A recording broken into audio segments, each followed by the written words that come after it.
नमस्कार मंडळी, लक्ष्मीच्या पावलांनी या मालिकेच्या आजच्या भागात आज आपण बघणार आहोत. अद्वैत छानपैकी झोपलेला असतो, त्याला झोप लागलेली असते. तर कलाला काही झोप येत नसते आणि अद्वैतकडे बघून ती म्हणत असते की माझी झोप उडवून स्वतः मात्र तिथे ढाराढूर झोपलाय. जेव्हा ती फोनमध्ये बघते तर फोनमध्ये आता 5:30 वाजलेले असतात. त्यामुळे कला विचार करते की जाऊ दे, आता तशीही उठण्याची वेळ झाली आहे आणि कला आज काय तुझ्या नशिबात झोप नाही आहे, कामाला लागूयात असं म्हणून आता कला लगेच उठते आणि कामाला लागते. इकडे सोहम काजलला घरी सोडवतं. काजल म्हणत असते की काय यार, माझा सगळा टाईम बर्बाद झाला, आता मी काय पेपरमध्ये तुझे चित्र काढत बसू का. सोहम म्हणतो की आई काही गुंडेश्वर, एक काम कर, तू डोळे बंद कर बरं आणि आत्तापर्यंत तू जे काही चित्र काढले ना त्याचे रंग आठव, तुला आपोआप पॉझिटिव्हिटी येईल. काजल तसं करते परंतु तिला तसं काहीच वाटत नाही. त्याच्यामुळे म्हणते की काही पण काय सांगतो रे चित्रकार. इकडे संगीता मात्र झाडू घेऊनच उभी असते आणि म्हणत असते की आज येऊ दे फक्त तिला, बघतेच मी काय करायचं ते. तिकडे माझ्या कलेला त्रास द्यायला गेली आणि असं म्हणून दारात झाडू घेऊनच उभी असते. आता तेवढ्यातच सोहम आणि काजल तिथे येतात आणि संगीता दरवाजात झाडू घेऊन उभी असते. त्यामुळे सोहम घाबरतो आणि सोहमला समोर बघून संगीता लगेच हातातला झाडूच फेकून देते आणि म्हणत असते की माफ करा, या ना, बसा ना. आणि ती काजलला म्हणत असते की थांब, तुझ्याकडे तर बघतेच, तुला सांगितलं होतं ना जाऊ नको, तरी सुद्धा गेली ना. तेव्हा सोहम म्हणतो की अहो काकू, तिला नका बोलू, खरंच तिचा एक महत्त्वाचा डाऊट होता म्हणून ती आली होती. कलावहिनी तिला खूप ओरडली आहे आणि जाऊ देत ना, तिला तसंही पेपरचं खूप टेन्शन आहे. संगीता म्हणते की पण माफ करा, उगाच तुमची झोपमोड वगैरे झाली आणि तुम्हाला या वेळेला यावं लागलं.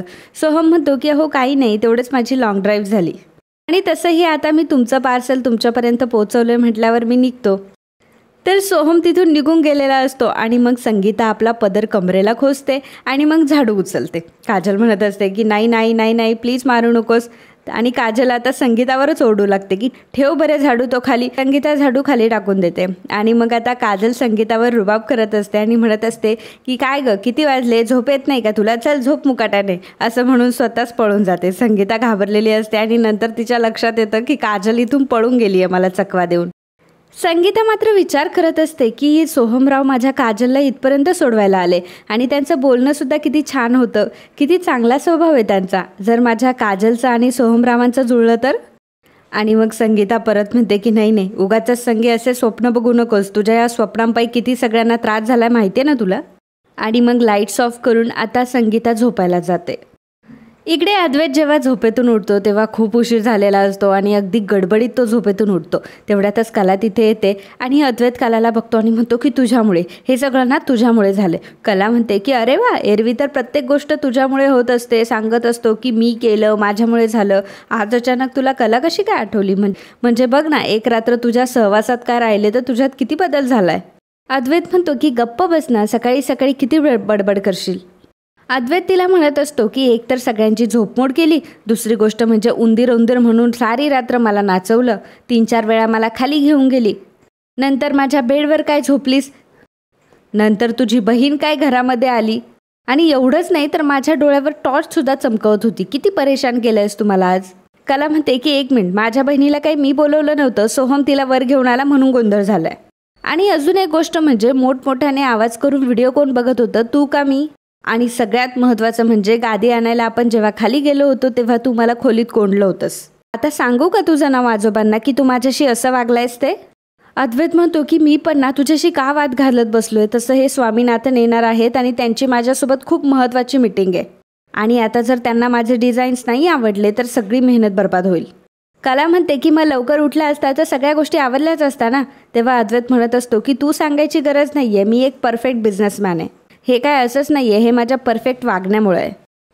अद्वैत आता आंघोळीसाठी निघून गेलेला असतो तर कला विचार करत असते की बापरे, काय रूम करून ठेवली आहे सगळी. आणि मग कला ती रूम आवरत असते.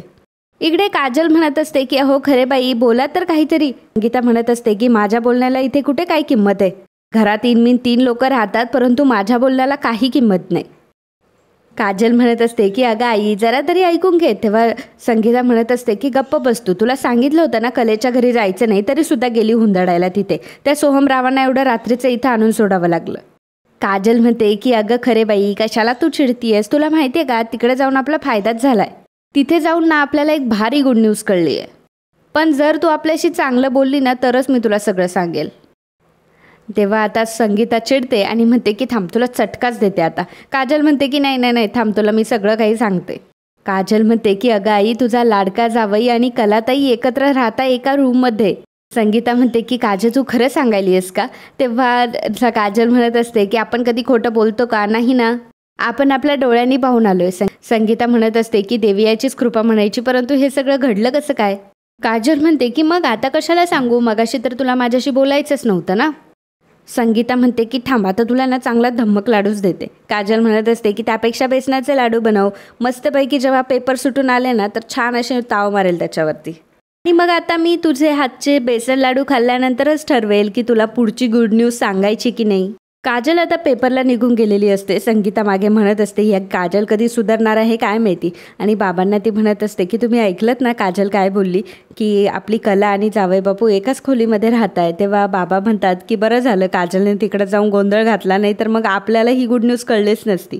इकडे कला ही खोलीच आवरत असते आणि त्याचवेळी अद्वैत इथे येतो. अद्वैत आंघोळ करून आलेला असतो आणि जेव्हा तो कलाला बघतो तेव्हा त्याला फार लाज वाटते आणि तो म्हणत असतो की तू इथे कसा काय आला. तर कलासुद्धा घाबरलेली असते. अद्वैत आता तिथेच पडलेलं बेडशीट घेतो आणि ते स्वतःभोवती गुंडाळतो आणि म्हणत असतो की तू इथे कशी काय आली, मला वाटलं की तू बाहेर असशील. कला म्हणते की एक मिनिट, मी इथं खोली आवरत होते आणि सगळ्यात महत्त्वाचं म्हणजे तू कडी लावली होती का डोअरची? नव्हती लावली ना, मी काय कोणीही आतमध्ये येऊ शकतं. अद्वैत म्हणतो की माझी रूम आहे, मी कसाही इथे फिरू शकतो, तुला काय करायचं आहे? कला म्हणते की हा बाबा, तू कसाही फिरू शकतो तुझ्या रूममध्ये, परंतु असा अचानक तू माझ्या समोर आला त्याच्यामुळे मी घाबरले, त्याचं काय? काल उंदराला बघून नव्हते घाबरले, तेवढी घाबरले मी तुला आता. अद्वैत म्हणतो की म्हणजे तुला काय म्हणायचं आहे की मी उंदरापेक्षा जास्त भीतीदायक आहे? आणि हो, मी जर उंदरापेक्षा जास्त भीतीदायक असेल ना तर तू ना चिचुंद्रीपेक्षा जास्त आगाऊ आहेस. कला म्हणते की गप्प बस, चिचुंद्री आगाव आहे की नाही हे तुला काय माहिती, वाटेल ते बोलू नकोस. मला ना कधी कधी कळतच नाही की मी तुझ्याशी का बोलते. असं म्हणून आता कला रागाने निघून गेलेली असते. मागे अद्वैत म्हणत असतो की अति आगाऊ कुठली, या रूममधून कधी एकदाची जाते ना, असं झालंय मला. इकडे संगीता देवासमोर साखर ठेवते आणि म्हणत असते की देवी आई, अगं माझ्या कलाने आत्तापर्यंत खूप सहन केलंय गं, आणि तरीसुद्धा आता तिथे जाऊन ती सगळ्यांची मनं जिंकतीये. ती जिथं जाते तिथं आनंद पसरवते. देवी अंबाबाई, माझी दुसरी काही अपेक्षा नाही आहे, फक्त माझ्या कलेवर लक्ष ठेव, तिला नेहमी सुखी ठेव आणि तिचा संसार मार्गी लागू दे. बाबासुद्धा तिथे येतात आणि म्हणत असतात की संगे, अगं आपल्या कलेनं आतापर्यंत कोणाचं काही वाईट केलेलं नाही आहे, त्यामुळे तिच्यासोबतसुद्धा सगळ्या गोष्टी चांगल्याच होतील. इकडे पेस्ट कंट्रोलवाले माणसं आता घरी आलेले असतात आणि रजनी त्यांना समजावत असते की वाटलं तर सगळ्या घरालाच तुम्ही पेस्ट कंट्रोल करून टाका. तितक्यात कला तिथे येते आणि म्हणते, आणि हो माझ्या खोलीमध्ये ना जरा दागिन्यांचं सामान आहे आणि काही कलेचं सुद्धा सामान आहे, आर्टचं सामान आहे, त्यावर प्लीज फवारणी करू नका. आणि मुळात म्हणजे किती दिवस लागतील हे सगळं करायला. तेव्हा पेस्ट कंट्रोलवाली लोकं सांगतात की मॅडम आजच्या आज तर नाही होणार सगळ्या गोष्टी, आज तर फक्त केमिकल प्रोसेस होईल, सगळी प्रोसेस संपायला निदान 2-3 दिवस तरी जातील. तेवढ्यातच अद्वैत तिथे येतो आणि म्हणतो की काय 2-3 दिवस? अद्वैत त्या माणसांना म्हणत असतो की हे बघा, मी तुम्हाला एक्स्ट्राचे पैसे देतो, परंतु जे काही आहे ते आजच्या आजच करून घ्या. तेव्हा कला अद्वैतला म्हणत असते, प्रत्येक गोष्ट काही पैसे देऊन नाही सुटत चांदेकर. अद्वैत म्हणतो की मला काही सांगू नका, मी तुम्हाला जास्तीचे पैसे देतो, परंतु त्यानंतर त्या रूममध्ये कधीही पाल झुरळ उंदीर बिंदीर काही येता कामा नये. तेव्हा रजनी म्हणत असते की अरे वा अद्वैत, तुला बायकोची तर खूपच काळजी आहे. अद्वैत थोडासा हसतो आणि कलाकडे बघून म्हणत असतो की एक तर तुझ्यामुळे ना माझ्या सगळ्या शेड्यूलची वाट लागली आणि सगळं तुझ्यामुळे डिस्टर्ब झालंय.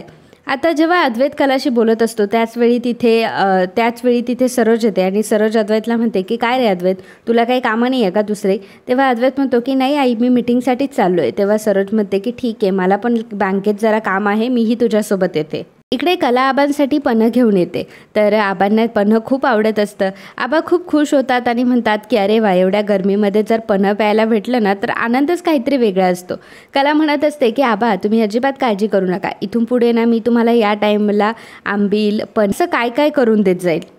रजनी येते आणि म्हणते की आबा तुमची मस्त मज्जा चालली आहे, कला तुमचे छान लाड करते. आबा म्हणतात की हो, मग आता इतका वेळ हे सगळं डिपार्टमेंट तुझं होतं, आता ते कलाचं झालं.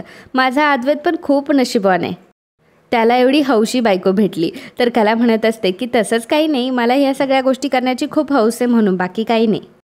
आणि ती रजनीला म्हणत असते की रजनी मॅडम, अहो तुमचासुद्धा पाण्याचा ग्लास मी ओट्यावर ठेवला आहे, तुम्ही पण घेऊन टाका. रजनी म्हणते की हो.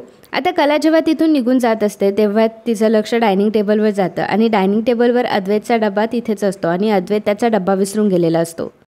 रजनी म्हणते की याचा अर्थ सकाळी सकाळी हा डबा पण घेऊन गेला नाही आणि त्याला उठायलाच आज जरा उशीर झाला ना, त्यामुळे विसरून गेला असेल. एकदा की कामाचं वारं याच्यामध्ये शिरलं ना तर याला दुसरं काहीही दिसत नाही. आज काहीतरी इम्पॉर्टंट मीटिंग आहे म्हणे त्याची, म्हणजे हा आताही काही खाणार नाही आणि जेवणाच्या वेळीसुद्धा काहीतरी अरबट सरबट खात बसेल. आबा म्हणतात की अगं रजनी किती काळजी करशील. तेव्हा रजनी म्हणत असते की नाही हो आबा तसं नाही, परंतु त्याला ॲसिडिटीचा त्रास होतो ना म्हणून. आबा म्हणतात की नाही ते कसं आहे ना की कामाचं दडपण आलं ना की खाण्यापिण्याकडे तर लक्ष द्यायलाच हवं. आणि आबा कलाला म्हणतात की कला तू एक काम कर, तूच अद्वैतचा डबा घेऊन जा. कला म्हणते की मी. रजनी म्हणते की हो कला तू जा, ही बेस्ट आयडिया आहे. आबा म्हणतात की अगं कला तुला म्हणून सांगतो की आमचं जेव्हा नवीन लग्न झालं होतं ना तेव्हा मी सुद्धा माझा डबा असाच विसरून घरी जायचं मग अद्वैतची आजी माझा डबा घेऊन यायची आणि मग आम्ही संगच बसून डबा खायचं, खूप मजा यायची. रजनी म्हणते की आबा तुम्ही नेहमी म्हणत असतात की अद्वैत तुमच्यासारखा आहे, मग अद्वैत आज मुद्दाम डब्बा विसरला नसेल हे कशावरून. आबा म्हणतात की हो बाबा ते तर आपल्याला काही माहीत नाही, कलाबाई तुम्ही तुमचं बघून घ्या, पण हो जाताना तुम्ही डबा घेऊन जा, नाहीतर माझा अद्वैत उपाशीच राहायचा. आबा कलाला सांगतात की नुसता त्याचाच डबा घेऊन नको जाऊस, तुझाही डबा घेऊन जा. तेव्हा कला म्हणते की हो. इकडे कला ही अद्वैतचा डबा घेऊन आलेली असते. तेव्हा अद्वैत एका मुलीवर खूपच ओढत असतो आणि म्हणत असतो की एक काम तुम्हाला धड जमत नाही, ह्या डिझाईन्स मी द्यायच्या आहेत का क्लायंटला. चांदेकर ज्वेलर्स म्हणजे नक्की काय वाटतं तुम्हाला. चांदेकर ज्वेलर्स एक स्टँडर्ड आहे आणि तुम्हाला जर हे मॅच करता येत नसेल ना तर सरळ घरी जायचं.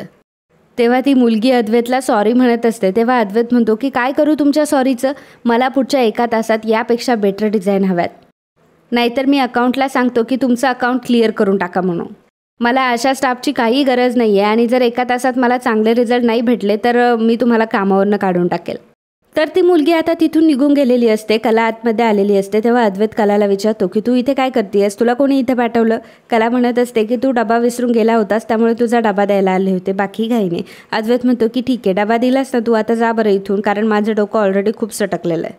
कला अद्वैतला विचारते की काय झालं, तुला फार टेन्शन आहे का, मी एकदा डिझाईन बघू का, म्हणजे मला तरी समजेल काहीतरी, निदान मी तुला काहीतरी हेल्प तर करू शकते. अद्वैत आता कलावर ओरडतो आणि म्हणतो की काय ग तू समजतेस काय स्वतःला, जर तुला डबा द्यायला सांगितला होता तर तू डबा दिलायस, आता तू जा बरं इथून.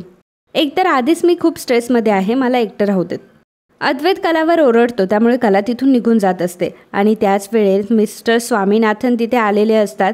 कला मिस्टर स्वामीनाथनना बघते तर अद्वैतची खूपच तारंबळ उडालेली असते, कारण ते 1 तास आधीच आलेले असतात. स्वामीनाथन आता आलेले असतात. अद्वैत खूप सरप्राईज झालेला असतो. तर स्वामीनाथन म्हणतात की अहो मी मिस्टर राहुल यांना सांगितलंच होतं की मी येणार आहे, मग तुम्ही एवढे सरप्राईज का झाले. तेव्हा अद्वैत म्हणतो की अहो असं काही नाही. अद्वैत आता लगेचच कॉफी ऑर्डर करतो. स्वामीनाथन म्हणतात की नाही ह्या फॉर्मॅलिटीज वगैरे नको आहेत, आपण आता डायरेक्टली कामावरच फोकस करूयात. अद्वैत म्हणतो की सर तुमचं मराठी तर खूप छान आहे.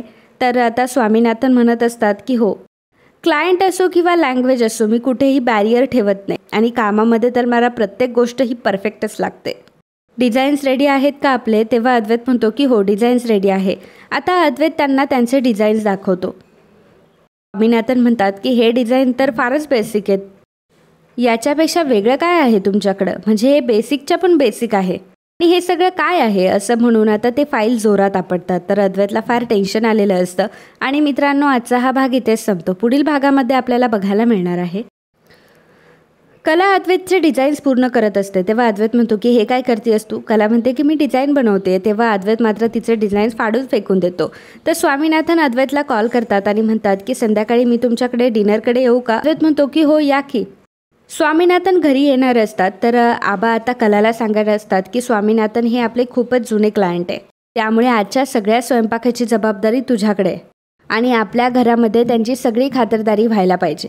तेव्हा कला म्हणते की हो आबा चालेल. तर मित्रांनो असेच लक्ष्मीच्या पावलांनी या मालिकेचे डेली अपडेट बघण्यासाठी आत्ताच आपल्या चॅनलला सबस्क्राईब करा आणि हा व्हिडिओ तुम्हाला आवडला असेल तर व्हिडिओला लाईक आणि कमेंट करायला विसरू नका. धन्यवाद.